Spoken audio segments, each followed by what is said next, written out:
Ahead of an opposition protest in Kyiv, former Georgian President Mikhail Saakashvili tells DW why he would unseat Ukrainian leader Petro Poroshenko. Ukraine, DW interview Michail Saakaschwili, DWA Indjuchova. DW, what do you expect from the rally your party is holding on October 17 in Kyiv, a demonstration that could draw thousands in protest against the president's and the government's politics? Mikhail Saakashvili, it is the beginning of a process that will certainly lead to a change of political power in Ukraine. I'm on the road a lot, and I know the mood. Since the government doesn't want to enter into a dialogue with the citizens will have to take the first step. At first, a few people will take to the streets, address their concerns and make demands. They will be joined by others, and at some point, the authorities will have to react. Should that reaction be inadequate, the citizens will decide on these authorities' fates. But all of this should take place in the framework of a democratic dialogue, that is, peacefully and calmly.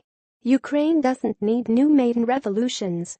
This dialogue can only have one result, a change in the political class and the political system. Should President Petro Poroshenko decide to lead the way in this process and to initiate appropriate change, he should be given a chance. Perhaps the people will give him this chance. But I believe it is too late. Ukraine, DW interview Michail Saakashvili, DWA Indjuchova. Mikhail Saakashvili spoke with DW's Alexandra Indjuchova. How do you envision such a dialogue? The citizens want the president to keep his promises. He promised to put his best friends behind bars. In truth, his closest business partners can be found in all branches of industry. He also promised to sell his companies. No other businessman stands a chance at success in sectors where the president has a stake. That includes the banking sector, the automobile industry, agriculture and the confectionery business. He also needs to change the electoral system and oust the scoundrels from the electoral commissions, people who have been there since the Yanukovych era and who are adept at only one thing, and that is serving the acting government and coming up with fabrications. Some people fear you will try to storm parliament in a bid to take over. Is that your plan? Storming anything at all would be a great mistake. There's no legitimate foundation for doing so. Should that happen, people who oppose change would say, these are a bunch of radicals. That is not the case. We represent the majority view.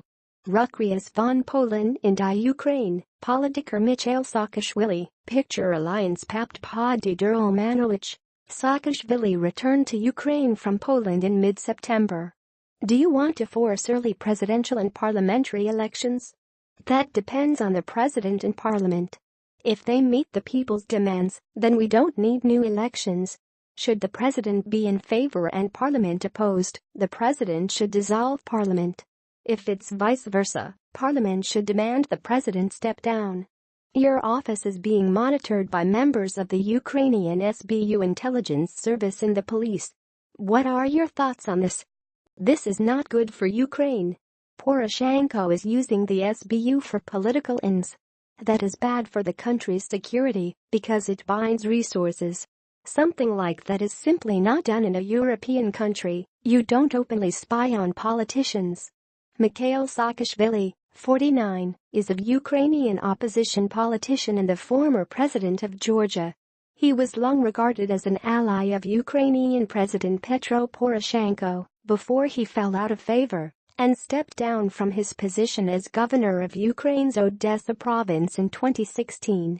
For formal reasons, Poroshenko in 2017 had Saakashvili stripped of his Ukrainian citizenship. Saakashvili has since returned to Ukraine and founded a new party, the United National Movement, which receives about 3.6% of the vote in opinion polls. The interview was conducted by Alexandra Indjuchova.